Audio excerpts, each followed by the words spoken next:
चलिए, नेफ्रॉन वाला पोर्शन कहाँ नहीं, यहाँ नेफ्रॉन वाला पोर्शन हम लोग, है ना, नेफ्रॉन के स्ट्रक्चर्स हम लोग देख चुके हैं। दूसरा जिसमें हम लोग को कॉन्सेंट्रेट करना है वो है जीएफआर। जीएफआर बताए थे क्या? Glomerular filtration rate. कल जीएफआर हो गया था और ये बताए थे 180 लीटर पर डे आता है, और अगर मिनिमम लेवल पे पर मिनट अगर हम लोग देखते हैं तो it comes to be 125 ml पर मिनट, ये जीएफआर आता है। ठीक है, और यहीं से हम लोग को रेगुलेशन के लिए एक मीन्स मिल रहा था। Actually GFR is the one जिसको रेगुलेट करके किडनी के फंक्शन को बॉडी स्टेबलाइज्ड रखता है। ठीक है, तो कल हम लोग शायद स्ट्रक्चर्स लिखे थे क्या? नहीं, anyway, regulation of kidney.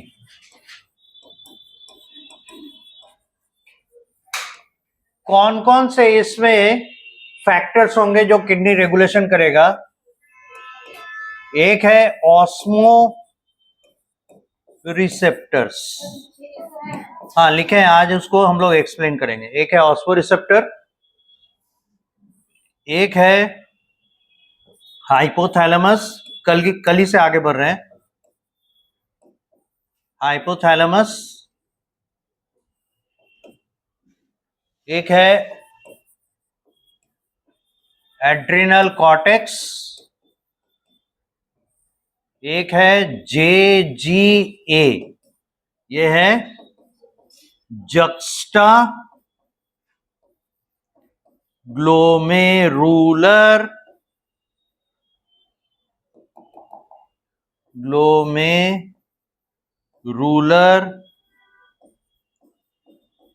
apparatus, JGA, juxta glomerular apparatus। और एक है हार्ट। इतने सारे स्ट्रक्चर्स शामिल हैं। ठीक है, इसके रेगुलेशन में इतने सारे स्ट्रक्चर्स शामिल। अब वन बाय वन देखिए, यहां टेक्स्ट आपके बुक में जो बोला है उस बात को हम लोग एक्सप्लेन करेंगे और यहां पर देखेंगे कैसे वो काम करते हैं। देखिए क्या कहता है कि जब जीएफआर फॉल कर जाएगा,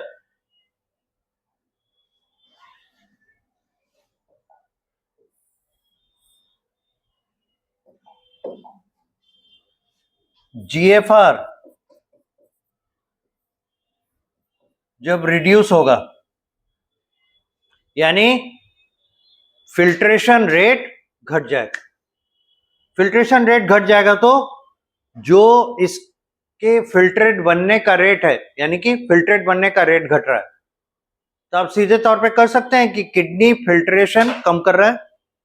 तो अगर किडनी फिल्टर कम करेगा ब्लड को, तो जो एक्सिटरी मैटर है, यूरिया है, वो बॉडी से कम निकलेगा।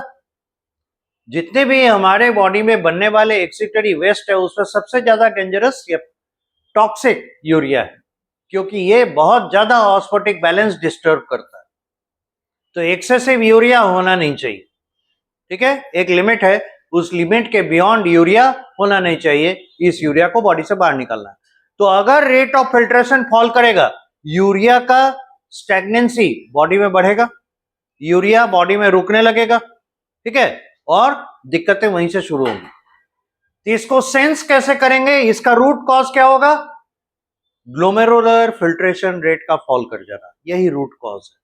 तो अगर इसको ठीक कर दें तो किडनी का फंक्शन प्रॉपर हो जाएगा।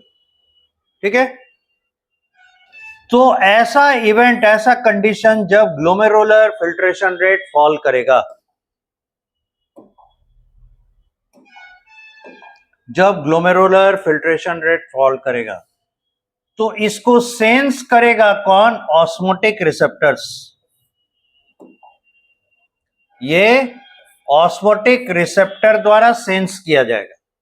या आप ऐसे कह सकते हैं, जैसे ही ग्लोमेरुलर फिल्ट्रेशन रेट घटेगा ऑस्मोटिक रिसेप्टर्स एक्टिव हो जाएंगे।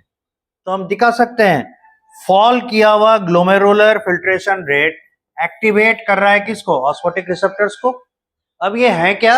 ये एक तरह के न्यूरोनल टिश्यूज हैं, ठीक है, जो कि एक स्टिमुलेशन मिलने पर उसके अगेंस्ट में सेंसेशन प्रोड्यूस करता है, जिसको कि रीड करेगा हाइपोथैलेमस। जैसे हमारा आंख है, एक सेंस ऑर्गन की तरह है, इसमें भी तो न्यूरॉन्स हैं अंदर में रेटिना पर, और जो भी इमेज बन रहा है उस इमेज को हमारे रेटिना पर प्रेजेंट जो न्यूरॉन्स हैं वो उसको आगे कन्वे करके ले जाता है हमारे ऑप्टिक नर्व तक। ऑप्टिक नर्व इसको हमारे ब्रेन में ले जाता है और ब्रेन एनालाइज करता है, वो अच्छा ये वाला इमेज है, वो अच्छा इसको हम पहचानते हैं, अरे ये पहली बार देख रहे हैं, ये तो बार बार दिखता है, ये एनॉयड है। ये सब जो हम समझ पा रहे हैं, है ना, आइडेंटिफाई करते हैं, this is all because of our sighting. तो हम जिस चीज को देख रहे हैं उसको ब्रेन एनालाइज कर रहा है ना, तो ब्रेन तक ये इंफॉर्मेशन कैसे पहुंच रहा है? With the help of eyes. तो आईज में क्या बैठे हैं? नर्वस टिश्यू, वही ये सेंसेशन भेज रहा है। ठीक उसी तरीके से ऑस्मोटिक रिसेप्टर्स पे नर्वस टिश्यूज है जो कि सेंसेशन भेजेगा ब्रेन में, ब्रेन का हिस्सा है हाइपोथैलेमस वहां तक, ठीक है। तो देखिए ऑस्मोटिक रिसेप्टर्स एक्टिवेट हो गए, इन टर्न ये करेंगे एक्टिव किसको? हाइपोथैलेमस को, और हाइपोथैलेमस पार्ट ऑफ ब्रेन है, ठीक है। तो जब ये स्टिमुलेट होगा तो हाइपोथैलेमस पॉजिटिव सिग्नल भेजेगा किसको? पिट्यूटरी ग्लैंड को, पिट्यूटरी ग्लैंड, ठीक है। अब बोलिएगा मत पिट्यूटरी ग्लैंड नहीं जानते, 10th में पढ़े हुए आप लोग, है ना। तो पिट्यूटरी ग्लैंड को इंफॉर्मेशन जाएगा, और पिट्यूटरी ग्लैंड का कौन सा हिस्सा? तो पोस्टीरियर, पीछे वाला हिस्सा, दो पार्ट में बटा हुआ है, एंटीरियर एंड पोस्टीरियर ह्यूमन का। इसके बारे में डिटेल जानकारी हम लोग को लास्ट चैप्टर में मिलेगा, जहां पे हमारा chemical coordination of human body है, ठीक है। तो वहां पे हॉर्मोन्स और जिन ग्लैंड से हार्मोन निकलते हैं उनकी पूरी ऑलमोस्ट फिजियोलॉजी है, क्या फंक्शन है क्या नहीं है, उससे क्या क्या डिजीज हो सकते हैं उल्टा सीधा होगा तो वो पार्ट है। तो फिलहाल इतना जान के रखिए, पिट्यूटरी के दो हिस्से हैं, anterior and posterior. Posterior pituitary से इस स्टिमुलेशन के कारण हाइपोथैलेमस जो एक्टिव होगा, हाइपोथैलेमस का एक्टिविटी के कारण पिट्यूटरी ग्लैंड का पोस्टीरियर हिस्सा, वहां से एक हार्मोन निकलेगा, और ये हार्मोन है ADH, जिसका फुल फॉर्म है एंटी डायूरेटिक हार्मोन, या इसी का दूसरा नाम है वैसोप्रेसिन, ठीक है। या तो एंटी डायूरेटिक हार्मोन ADH कह लीजिए या वैसोप्रेसिन कह लीजिए, ठीक है, उसी का नाम है। तो ये अब पिक्चर में आएगा और ये सिक्रीट होगा कहां से? पोस्टीरियर पिट्यूटरी से, ठीक है। पोस्टीरियर पिट्यूटरी से बाहर आने के बाद ये आएगा किसमें? ब्लड में, और ब्लड में जाने के बाद इसके दो फंक्शन है, पहला और दूसरा। पहला फंक्शन है ये ब्लड वेसल्स को, ब्लड वेसल्स आर कॉन्स्ट्रिक्टेड।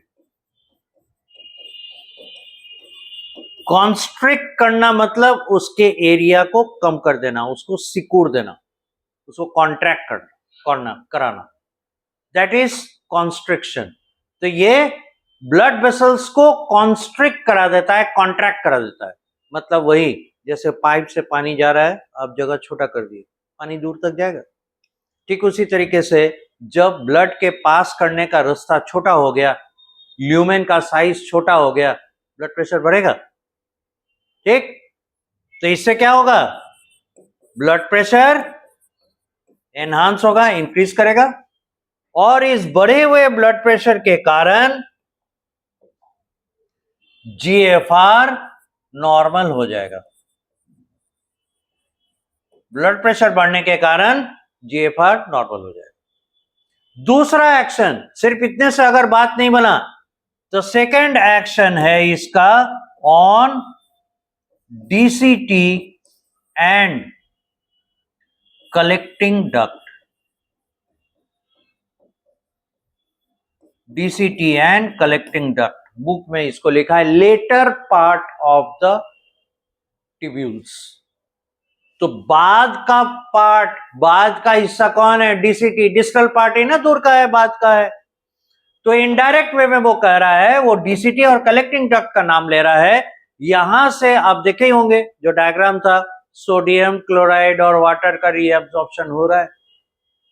तो आपको बोले थे कंडीशनल काम होगा, अगर डिहाइड्रेट हो रहे हैं, अगर, तो यहां पे क्या कंडीशन है? फिल्ट्रेशन रेट कम हो रहा है, किडनी कम काम कर रहा है। तो किडनी के पर्पस को, किडनी के फंक्शन को बढ़ाने के लिए क्या करना होगा? वहां ब्लड प्रेशर बढ़ाना होगा। और दूसरा, ब्लड प्रेशर को बढ़ाने का दूसरा तरीका है, ब्लड के वॉल्यूम को बढ़ा दीजिए, ब्लड की मात्रा बढ़ा दीजिए। तो ब्लड का वॉल्यूम कैसे बढ़ेगा? उसे वाटर ऐड कर दीजिए। तो ये किडनी ट्यूब्यूल से, डीसीटी और कलेक्टिंग डक्ट से और ज्यादा वाटर खींचेगा। कैसे? सोडियम क्लोराइड खींच लेता है, एब्जॉर्ब कर लेता है सोडियम क्लोराइड। तो जब ब्लड में सोडियम क्लोराइड आ जाएगा तो ब्लड में इंप्यूरिटी बढ़ा ना, तो हाइपरटोनिसिटी ब्लड में हो गया, इसलिए ब्लड क्या करेगा? वाटर खींच लेगा। इस तरीके से ब्लड का वॉल्यूम क्या होगा? बढ़ जाएगा। तो घटता हुआ ब्लड प्रेशर बढ़ता हुआ ब्लड प्रेशर बन जाएगा। तो दोनों तरीके से collecting duct acts on collecting duct and DCT to absorb water plus NaCl, और ये भी ब्लड प्रेशर बढ़ाता है। तो दो पर्पस, एक ब्लड वेसल की दीवार को सिकुड़ दीजिए, दूसरा ब्लड का वॉल्यूम बढ़ा दीजिए। तो ज्यादा ब्लड जा रहा है और जगह कम है, दोनों तरीके से प्रेशर बढ़ेगा कि नहीं? सिंपल समझ गए? तो ये अल्टीमेटली कर क्या रहा है? ब्लड प्रेशर बढ़ा के GFR को नॉर्मल कर दे रहा है। तो जब जैसे ही GFR नॉर्मल होगा, ये नॉर्मल हो गया ना, अब इसका ऑस्मोरिसेप्टर रीडिंग नहीं लेगा, बोलेगा जब GFR नॉर्मल हो गया तो why myself as an osmoreceptor will respond, हम शांत हो जाएंगे। जैसे ही ऑस्मोरिसेप्टर शांत होगा, हाइपोथैलेमस को स्टिमुलेशन देना बंद कर देगा। हाइपोथैलेमस स्टिमुलेशन लेना बंद करेगा तो पिट्यूटरी ग्लैंड को स्टिमुलेशन बंद होगा, वैसोप्रेसिन बंद हो जाएगा, ब्लड प्रेशर अपनी जगह पे है, GFR ठीक हो गया, सब कुछ नॉर्मल हो गया। समझ गए? तो अगर किसी कारण से ब्लड प्रेशर घटता है या किडनी का परफॉर्मेंस कम होता है, याद रखिएगा इस ऑस्मोरिसेप्टर के वजह से हाइपोथैलेमस वाले एक्सिस से, है ना, किसको एक्शन जाएगा? पिट्यूटरी को, और पिट्यूटरी के वजह से वैसोप्रेसिन रिलीज होगा, जो कि दो तरीके अपनाएंगे, ब्लड प्रेशर बढ़ाएंगे और किडनी फंक्शन नॉर्मलाइज कर लेगा। समझ गए? जैसे ही GFR मेंटेन होगा, वैसोप्रेसिन स्टॉप, फंक्शन करना बंद कर देगा, सिक्रेशन बंद होगा, काम बंद। हाँ, दोनों काम करता है, दोनों एक्शन है इसका। एक तो ब्लड का वॉल्यूम बढ़ा देगा और ब्लड वेसल्स की दीवार को सकड़ा कर देगा, मतलब ल्यूमेन का साइज छोटा कर देगा। पाइप के अंदर का खाली जगह ल्यूमेन कहलाता है ना, तो ल्यूमेन का साइज छोटा कर देगा। तो ब्लड वॉल्यूम बढ़ गया और जगह है कम, ऑटोमेटिकली प्रेशर बढ़ जाएगा। समझ गए? This is how it works. तो ये पहला तरीका है, इसको आप नोट कीजिए। अब चलिए हम लोग को देखना है, अगर GFR फॉल कर गया है और vasopressin sufficient blood pressure rise कर रहा है, फिर भी GFR मेंटेन नहीं हो रहा है, ठीक है, अगर GFR वैसोप्रेसिन के द्वारा मेंटेन नहीं हो पा रहा, तब क्या होगा? तो आपको बताएं, एक गायब हो जाता है, JGA करके से apparatus है, जक्स्टा ग्लोमेरुलर एपरेटस। ये है कौन सा एरिया, पहले ये समझ लें। This is an endocrine. ये कैसा क्राइन है? ये एंडोक्राइन मतलब हो गया हार्मोन रिलीजिंग स्ट्रक्चर। जैसे जितने भी ग्लैंड्स हैं, लाइक द पिट्यूटरी, और देखे हैं एड्रिनल ग्लैंड जो किडनी के ऊपर ही बैठा हुआ रहता है, थायराइड ग्लैंड यहां रहता है। तो ये सारे ग्लैंड्स क्या हैं? ये हार्मोन रिलीज करते हैं। तो जो भी ग्लैंड हार्मोन रिलीज करते हैं उन्हें एंडोक्राइन स्ट्रक्चर कहते हैं। दिस इज द थिंग, ठीक है। तो ये एक एंडोक्राइन स्ट्रक्चर है। अब कहां पर होता है? मेड बाय या made of the tissue, made of the tissue of cortex. क्या पूरा का पूरा कॉर्टेक्स? नहीं, वेर डीसीटी एंड, ये ध्यान दीजिए, afferent arteriole are very very close to each other. उस एरिया के टिश्यू को हम लोग जेजी एपरेटस के सेल्स कहते हैं। तो ये एंडोक्राइन स्ट्रक्चर है और ये किनके द्वारा बने होंगे? कॉर्टेक्स के बने होंगे, कॉर्टेक्स में होगा। और ये वो जगह है जहां एफरेंट आर्टेरियोल, ऐसे तो आप देखें निकलने के बाद ग्लोमेरुलस से इफरेंट आर्टेरियोल घुमावदार स्ट्रक्चर लेता है डीसीटी का, पर एफरेंट है, इफरेंट नहीं। जो प्रवेश कर रहा था वो रीनल आर्टरी से ब्रांच आउट होने के बाद घूमते घामते अगर डीसीटी के बगल से निकल रहा है तो वो वाला एरिया पहचाना जाएगा एज एन एंडोक्राइन स्ट्रक्चर, और जिसका नाम होगा जक्स्टा ग्लोमेरुलर एपरेटस, जेजीए। और यहां के सेल्स जेजी सेल्स। क्लियर? अब इसकी बात क्या है वो देखिए। ये जेजीए जो है, इसके जो सेल्स हैं, सेल्स ऑफ जेजीए, इन्हें कहा जाएगा जेजी sales. Can secrete A hormone proteins, bracket में, इन नेचर। इसका नाम है रेनिन, RENIN। ठीक है। अब रेनिन पिक्चर में आने वाला है। कैसे? जब जीएफआर को मेंटेन करने का वैसोप्रेसिन का कोशिश बहुत ज्यादा फ्रूटफुल नहीं हो रहा है, तब क्या होगा? लंबे समय तक क्या कहते हैं, ऑस्मोटिक प्रेशर मेंटेन नहीं हो रहा है, तब जाके जेजी सेल्स, जेजी एपरेटस एक्टिवेट हो जाएगा। समझ गए? अगर ये भी ऑस्मोटिक रिसेप्टर की तरह ही इसके सेल्स काम कर रहे हैं, पर इनका एक्टिवेशन देर से होता है और ये सेंस करेंगे लंबे समय से ऑस्मोटिक बैलेंस नहीं है, जीएफआर फॉल किया हुआ है। ठीक है, तब ये एक्टिव होगा। एक्टिव होने की वजह से देख ही रहे हैं ये रेनिन रिलीज करता है, तो जेजी एपरेटस क्या करेगा? रेनिन रिलीज करेगा। ठीक है, अब रेनिन चलेगा एक्शन करने के लिए एक इनएक्टिव कंपाउंड इन ब्लड रहता है और इसका नाम है एंजियोटेंसिनोजेन।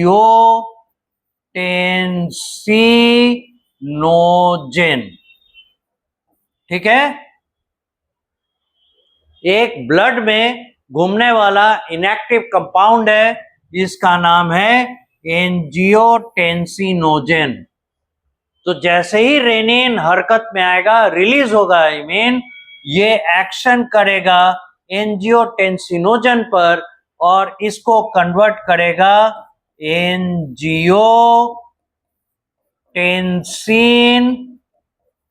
फर्स्ट में।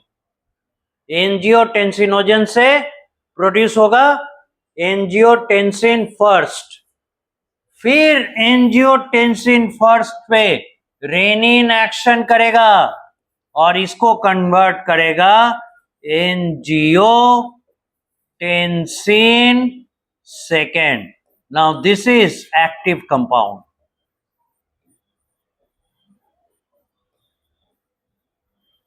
ठीक है, angiotensin 2 is an active compound.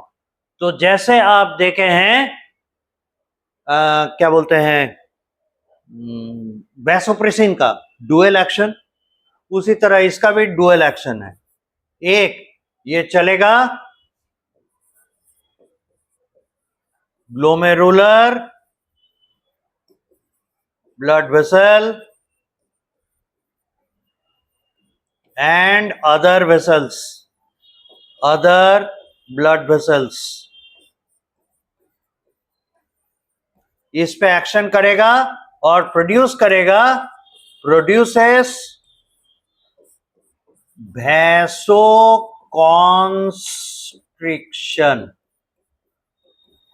Vasoconstriction का मतलब वही होता है ब्लड वेसल की दीवार को कॉन्ट्रैक्ट करा देना, ल्यूमेन छोटा कर देना। समझ गए? तो ये पहला एक्शन देगा, वैसोकॉन्स्ट्रिक्शन करवाएगा, जिससे क्या होगा, ब्लड प्रेशर एलिवेट होगा। अब देखिए दूसरा एक्शन, ये जाएगा, ये ब्लड में आया है ना, एंजियोटेंसिन 2 ब्लड में है, एक्टिव कंपाउंड बन के घूम रहा है एड्रिनल कॉर्टेक्स पर, इसको एक्टिवेट करेगा और एड्रिनल कॉर्टेक्स से एक हार्मोन निकलेगा, इसका नाम है एल्डोस्टेरोन।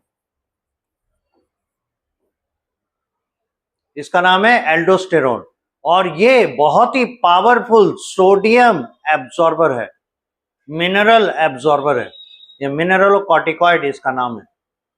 तो ये rigorously absorbs sodium ion and so water in blood। ये ब्लड में एब्जॉर्ब करवाएगा, किसके थ्रू? फ्रॉम किडनी ट्यूब्यूल्स यानी डीसीटी एंड कलेक्टिंग डक्ट। जगह बढ़ जाएगा,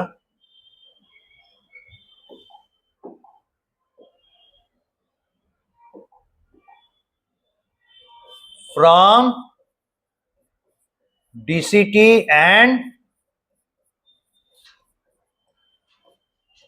कलेक्टिंग डक्ट,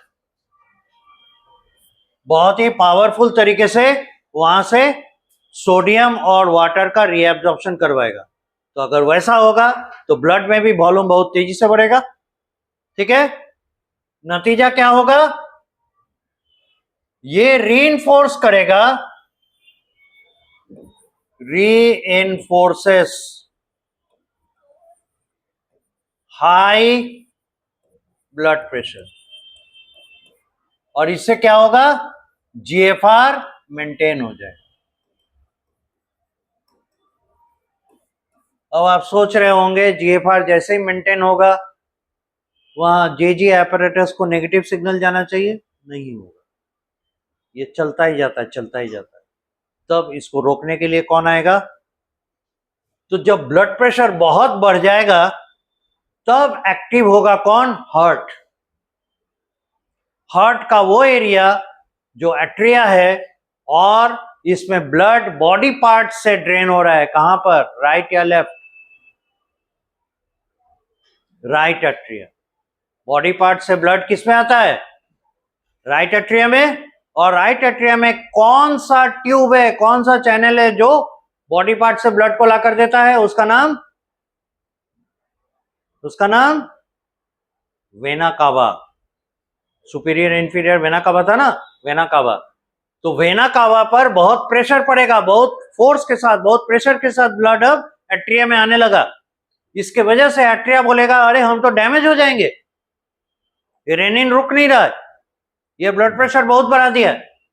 इसलिए अब की बार क्या होगा, आप एक काम कीजिए, यहां तक पहले लिख लीजिए, उसके बाद इसका डाउन रेगुलेशन होगा, ये अप रेगुलेशन है। कैसे कैसे हुआ फिर से समझ लीजिए। जीएफआर फॉल किया, नतीजा क्या हुआ, अब की बार क्यों जीएफआर फॉल करने पर जेजी एपरेटस एक्टिव हो गया? रीजन है कि इतना करने के बावजूद वैसोप्रेसिन के द्वारा जीएफआर मेंटेन नहीं हो पा रहा है, तो लंबे ड्यूरेशन के लिए जीएफआर फॉल किया हुआ रह गया। इसीलिए अब की बार जेजी एपरेटस एक्टिव हुआ, ठीक है, इसीलिए जेजी एपरेटस एक्टिव हुआ।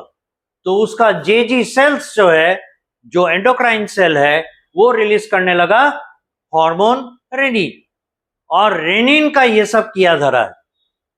ये पहले एंजियोटेंसिनोजेन जो इनएक्टिव था उसको एंजियोटेंसिन 1 और फिर एंजियोटेंसिन 2 में कन्वर्ट करेगा।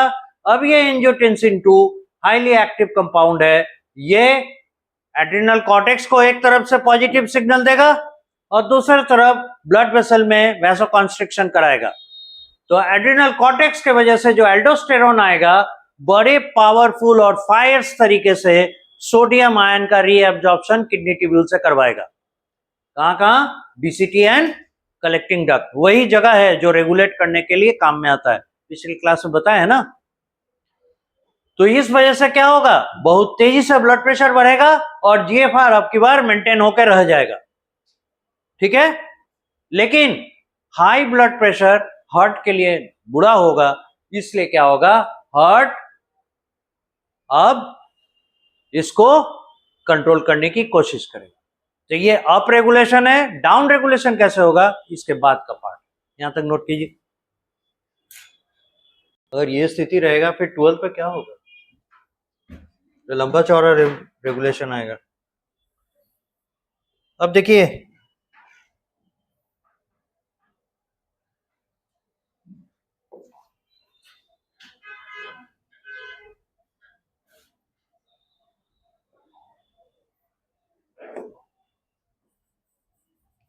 when blood pressure is very high due to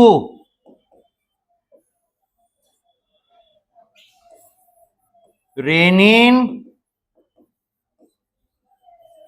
angiotensin pathway, renin और एंजियोटेंसिन पाथवे के वजह से जब ब्लड प्रेशर बहुत बढ़ा हुआ रहेगा, अब क्या होने वाला है, द एट्रियल प्रेशर इंक्रीज कर जाएगा। एट्रिया क्या अभी भी नहीं हुआ था पूरा आपका, तो रुक जाइए, इसको समझ लिए, नहीं तो फिर उधर और इधर में बीच में आपका गैप हो जाएगा। पहले इसको देख के समझ लीजिए। यहां हम बता रहे हैं कि जब ब्लड प्रेशर काफी बढ़ जाएगा, है ना, फिर लिखने का मौका देंगे, किनके कारण, इधर से रेनिन और इधर से एंजियोटेंसिन, इन दोनों का कोलैबोरेशन जब हो रहा है, उसके कंबाइंड इफेक्ट से क्या हो रहा है, ब्लड प्रेशर जब बहुत बढ़ जा रहा है, तो इस बढ़े हुए ब्लड प्रेशर के कारण एट्रिया में भी ब्लड प्रेशर बढ़ जाएगा। वही बात बता रहे हैं, the atrial blood pressure rises, so it's wall releases ANF, और ANF का फुल फॉर्म है एट्रियल, यानी एट्रिया का एट्रियल नेट्री, नेट्री जानते हैं, नेट्री नेट्रियम से आया, और नेट्रियम किसको कहते हैं, सोडियम को, इसलिए देखिएगा सोडियम का जो सिग्नल, ये सिंबल है Na है, तो उसे लैटिन भाषा में नाट्रियम कहते हैं। पोटेशियम का सिंबल क्या है? के। पता है क्यों? क्योंकि उसे पोटेशियम को कैलियम कहते हैं। The calcium starts from K, that is why it is K. Anyway, so anti-natriuretic, नेट्री तो समझ गए, नाट्रियम बोल रहा है, यूरेटिक मतलब यूरिन में, एंड एट्रियल नाट्रियूरेटिक फैक्टर यानी किडनी से रिलेटेड, रीनल से रिलेटेड, एट्रियल नाट्रियूरेटिक फैक्टर ये रिलीज होता है और ये क्या करता है?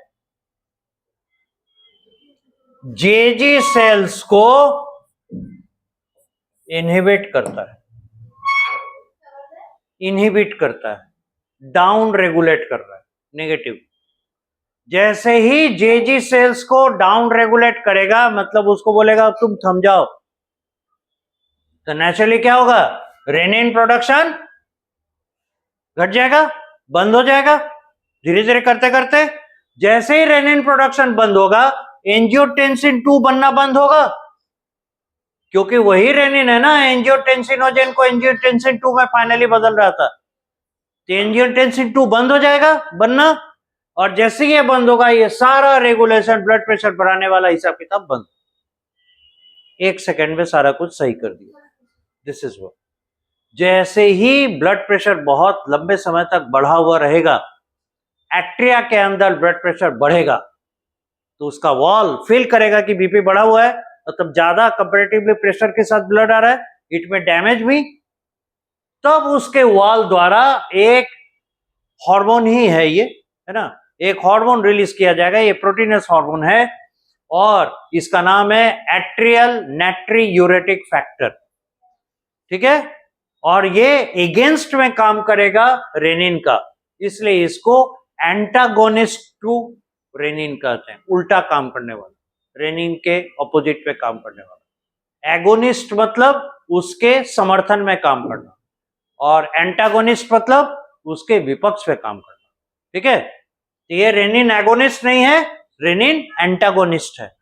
तो ये रेनिन को रोकने के लिए जेजी सेल को रिफ्लेक्स देगा कि रुक जाओ, तो जेजी सेल क्या करेगा? रेनिन रिलीज करना बंद कर देगा।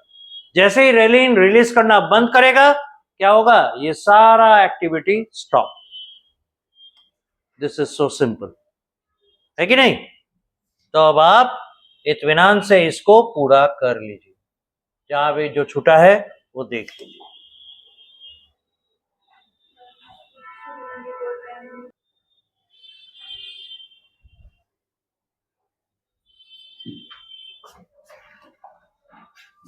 देखिए,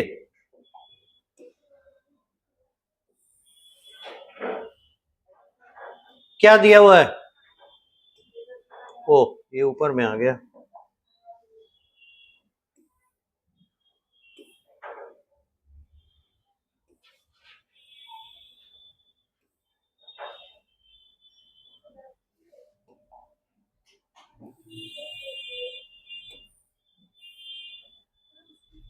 यहां देखिए, रेगुलेशन ऑफ किडनी फंक्शन क्या क्या दिया है?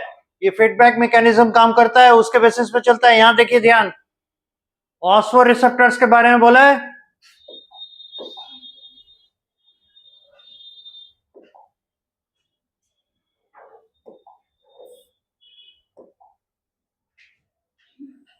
ऑस्मोरिसेप्टर्स ये क्या करते हैं? ये एक्टिव हो जाते हैं जब बॉडी फ्लूइड वॉल्यूम या आयनिक कॉन्सेंट्रेशन बदलेगा। इसका मतलब क्या है? जब जीएफआर बदलेगा, बॉडी फ्लूइड का वॉल्यूम बदलेगा, ऊपर नीचे कब होगा? जब जीएफआर फॉल करेगा। तो ये स्टिमुलेट कर रहा है किसको? हाइपोथैलेमस को। बताए थे, आप लिखे भी हैं। हाइपोथैलेमस के वजह से क्या हो रहा है? एंटी डाययूरेटिक हार्मोन एडीएच या वैसोप्रेसिन रिलीज होता है। ठीक है, और यहां देखिए नाम दिया है neurohypophysis. Neurohypophysis is posterior pituitary, pituitary का बैक हिस्सा, पीछे का हिस्सा, पोस्टीरियर पिट्यूटरी, जिसके वजह से क्या होगा, water reabsorption from the latter parts of the tubule, जिसमें डीसीटी और कलेक्टिंग डक्ट है, वहां से वाटर रीअब्जॉर्प्शन करेगा, देयर बाय प्रिवेंटिंग डायूरेसिस, यानी एक्सेस वाटर लॉस यूरिन के माध्यम से नहीं हो पाएगा। इससे क्या होगा, बॉडी फ्लूइड का वॉल्यूम इंक्रीज कर जाएगा, और जैसे ही ऐसा होगा ऑस्मोरेटर रिसेप्टर सप्रेस हो जाएगा, एडीएच रिलीज बंद हो जाएगा। यहां देखिए एडीएच का एक और काम दिया है, affect kidney function by it's constrictory effect on blood vessels. इससे क्या होगा, ब्लड प्रेशर बढ़ेगा और फिर ये रेनफोर्स करता है, मदद करता है जीएफआर को बढ़ाने में। तो दो तरीके से हेल्प कर रहा है, एक बॉडी फ्लूइड का वॉल्यूम बढ़ा दे रहा है क्योंकि रीअब्जॉर्प्शन बढ़ाया, और दूसरा इसने क्या किया, ब्लड प्रेशर बढ़ाया क्योंकि उसके बोर को छोटा कर दिया।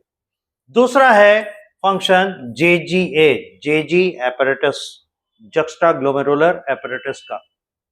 ये क्या करता है, जैसे ही fall in glomerular blood flow होगा या जीएफआर फॉल करेगा, इसके वजह से क्या होगा, अगर लंबे समय तक रह गया तो जेजी सेल्स, जो उसके सेल्स हैं, वो रिलीज करेंगे रेनिन। ये देख लीजिए, अब ये काम क्या करता है, देख लीजिए, इनएक्टिव एंजियोटेंसिन जो ब्लड में है उसको फाइनली कन्वर्ट करके देता है एंजियोटेंसिन 2 में, और एंजियोटेंसिन 2 देख लीजिए वैसो कॉन्स्ट्रिक्टर है। वैसो कॉन्स्ट्रिक्टर मतलब कॉन्स्ट्रिक्शन ऑफ ब्लड वेसल, जो आप लिखे हैं उसी बात को ये बता रहा है, वैसो कॉन्स्ट्रिक्शन, जिसके वजह से क्या होगा, ग्लोमेरुलर ब्लड फ्लो बढ़ जाएगा, यानी ग्लोमेरुलर ब्लड प्रेशर बढ़ जाएगा, तो जीएफआर मेंटेन करने में मदद मिलेगा। ये एक और काम करता है, ये एल्डोस्टेरॉन को एक्टिवेट करता है। दूसरा काम, एड्रिनल कॉर्टेक्स पे जाके एल्डोस्टेरॉन को एक्टिवेट करता है, जिससे क्या होगा, सोडियम और वाटर का रीअब्जॉर्प्शन बढ़ जाएगा। कहां से, डिस्टल पार्ट, यानी डीसीटी एंड कलेक्टिंग डक्ट, जिससे क्या होगा, ब्लड प्रेशर इंक्रीज होगा और जीएफआर इंक्रीज करेगा, या मेंटेन हो जाएगा। इसी को रेनिन एंजियोटेंसिन मैकेनिज्म या पाथवे कहते हैं।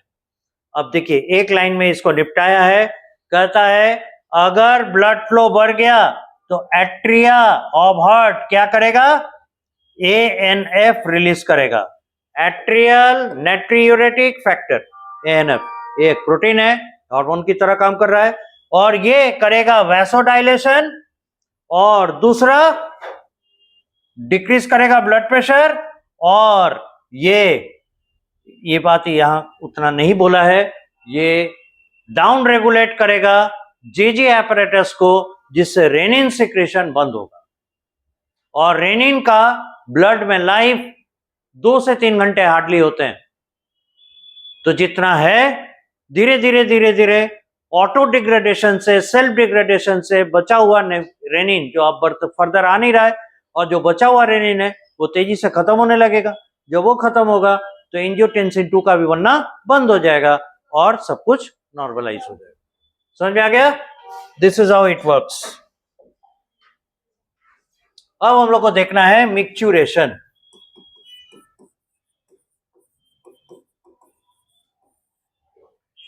ये है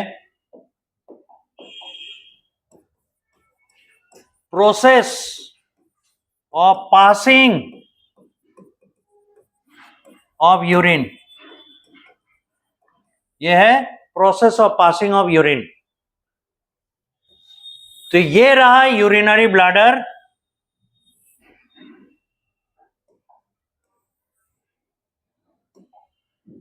ये है यूरिनरी ब्लैडर, और ये है यूरेटर्स, और ये है यूरिनरी ब्लैडर, और ये है यूरेथ्रा, जो इसका ओपनिंग है, ठीक है, पर इस जगह पे स्फिंक्टर्स लगे हैं, स्फिंक्टर्स, ये है वाल्व जो क्लोज्ड रहते हैं, और इसमें वॉलेंटरी एक्टिविटी होता है, यानी हमारे मर्जी से ये खुलेंगे, पर इन पर प्रेशर पड़ेगा बिकॉज ऑफ नर्वस सिस्टम। तो होगा क्या, जब इसमें यूरिन भर जाएगा, एक लिमिट के बियॉन्ड जब भरेगा, ठीक है, अब क्या होगा, ब्लैडर का वॉल आपको पढ़ा है, जो यूरिनरी ब्लैडर है, इस पे एक स्पेशल टाइप का एपिथेलियम पाया जाता है, कंपाउंड एपिथेलियम, उसे कहते हैं यूरोथेलियम या ट्रांजिशनल एपिथेलियम। और ट्रांजिशनल एपिथेलियम की खास बात क्या है, ये स्ट्रेचेबल होते हैं इसके सेल्स, ठीक है। तो जब इसमें वॉल्यूम बढ़ेगा, बलून की तरह ये फैलने लगेगा, जैसे ही ये स्ट्रेच होगा, इससे जुड़ा हुआ न्यूरॉन जाके ब्रेन को संदेश देगा कि it is getting filled up, अब इसे खाली करने का टाइम आ गया है, नहीं तो फर्दर यूरिन यहां डिप नहीं करेगा, ठीक है। इसलिए क्या होगा, ब्रेन इसको, इस एरिया को, ये जो देख रहे हैं ना स्फिंक्टर यानी वाल्व, स्फिंक्टर को ओपन करने के लिए आपको अर्ज देगा, आपके मन में आएगा कि हम स्फिंक्टर ओपन करें ताकि यूरिन पास करे। और जब हम सुटेबल जगह देखते हैं, देन वी वॉलंटरीली अपने मर्जी से स्फिंक्टर ओपन करते हैं और तब यूरिन पास आउट होता है। समझ में आया? This entire phenomena is called micturition. इसमें क्या लिखना है, बुक में बड़े आसानी से अच्छे से इसको एक्सप्लेन किया है, see the diagram and get the effect, ठीक है। इसमें होगा क्या, जब इफेक्ट ऑफ फुलनेस आएगा, फीलिंग होगा, तो ब्रेन यहां पर स्फिंक्टर को आदेश देगा कि अब तुम्हें खुलना चाहिए। तो इसलिए हमें फीलिंग होगा कि now we should open the sphincter to pass out the urine. Suitable जगह पे जाके जब हम स्फिंक्टर को ओपन करते हैं, इसमें जो जमा हुआ यूरिन है वो यूरिन बाहर निकलता है and it becomes empty, so that new urine can get pulled in it. This is how it works.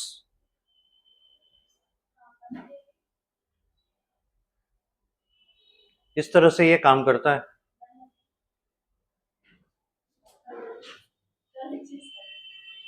नहीं, बंद नहीं हुआ। अब देखिए, एक हेल्दी ह्यूमन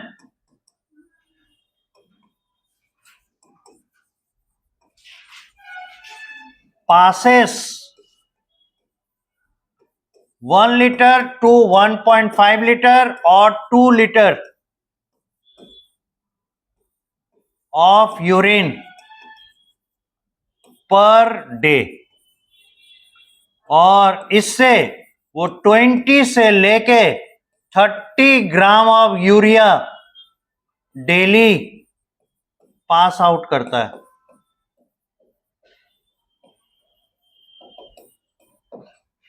यानी दिन भर में 180 लीटर जो फिल्ट्रेट बनता है, उसके मदद से हम 20 से 30 ग्राम यूरिया बॉडी से बाहर डिलीवर कर सकते हैं।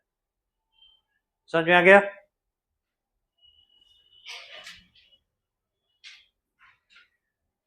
अब इसमें दो छोटा सा चीज है, other excretory structures of the body कैसे वो फंक्शन करेंगे, और इसके disorders, then the chapter will be over.